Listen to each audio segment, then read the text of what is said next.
उसका एक छोटा सा बच्चा था। एक चिड़िया थी, उसका एक बच्चा था, उसने हाल ही में उड़ना सीखा था। कहानी बड़ी ज्ञानवर्धक है, ध्यान से आप सब लोग सुनना। ऐसे समझ लो, इस कहानी से आपको ये समझ आएगा कि भागवत की कथा हम क्यों सुने, भागवत की कथा का महत्व क्या है।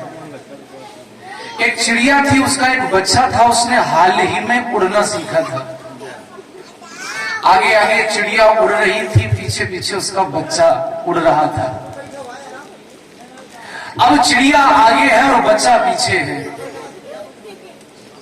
बच्चे ने उड़ते उड़ते देखा किसी आंगन में थोड़े से बीज पड़े हैं, गेहूं के, बाजरे के, जो भी हो, बीज पड़े हैं चुगने के लिए। अब बच्चा बेचारा भूखा भी था, उड़ना भी सीखा था अभी, तो उसने सोचा लाओ हम ये बीज जो पड़े हैं आंगन में, ये पहले थोड़े खा लें, अपनी भूख मिटा लें, इसके बाद पुनः उड़ जाएंगे। और वो बच्चा चिड़िया का वो बीज खाने के लिए, वो अन्न, वो भोजन पाने के लिए उस आंगन में उतर गया और उन बीजों को चुगने लगा। और जब बीज खत्म हो गए या उसकी भूख, उसकी क्षुधा समाप्त हो गई, तब उसने सोचा कि अब मुझे उड़ना चाहिए। तो उस घर में, जिस आंगन में वो था, एक दरवाजा खुला और अंदर प्रकाश हो रहा था। कैसे भी करके दरवाजा खुला रह गया। इसने उड़ान भरी और ऊपर ना जाके वो कमरे में चला गया। जो कमरे का दरवाजा खुला था वो कमरे में चला गया। इतने में घर का मालिक आया और उसने दरवाजा बंद कर दिया। और जैसे ही दरवाजा बंद किया, अब अबोध बालक था, क्योंकि उड़ना ही सीखा था, अभी रास्ते ढूंढना जानता नहीं था। बेचारा कभी पंखे पर बैठे, कभी रोशनदान में बैठे, रोशनदान भी था, जाली लगी थी, उसमें से बाहर नहीं निकल पा रहा था। बाहर से उसने बंद कर दिया बटन घर के मालिक ने, और कमरे के अंदर अंधेरा हो गया।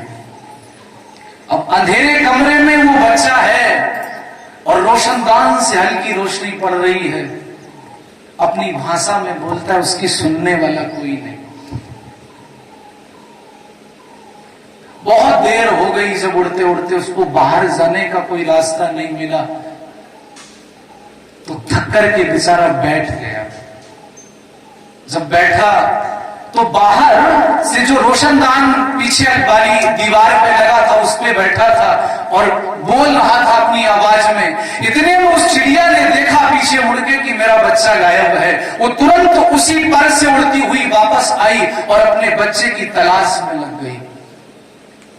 जब बच्चे की तलाश में लगी तो देखा कि एक रोशनदान से, एक जंगले से बैठा हुआ वो बच्चा चींची चींची कर रहा है। चिड़िया ने कहा ठीक है। वो चिड़िया घर के अंदर प्रवेश करी।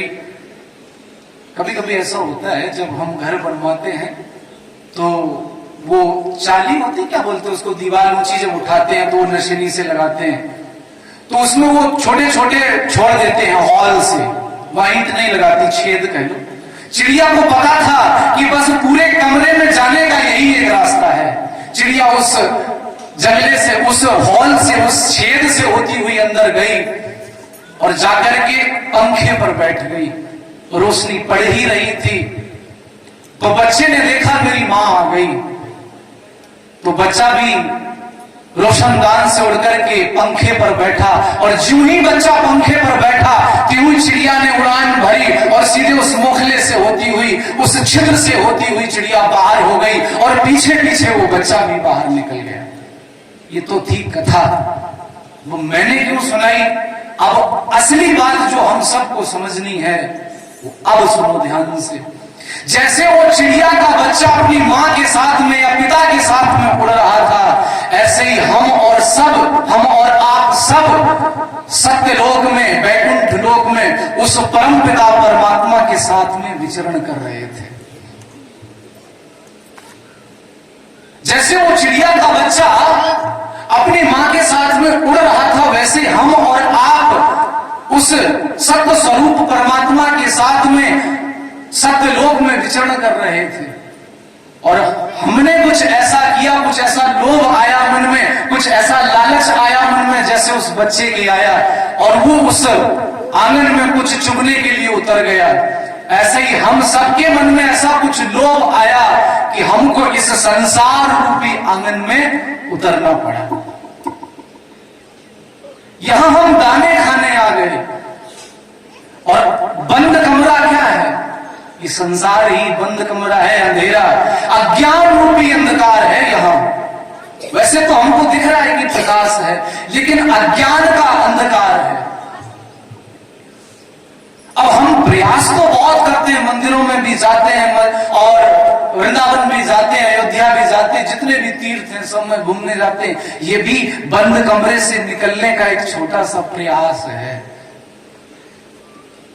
लेकिन निकल नहीं पाते हैं, थक के बैठ जाते हैं।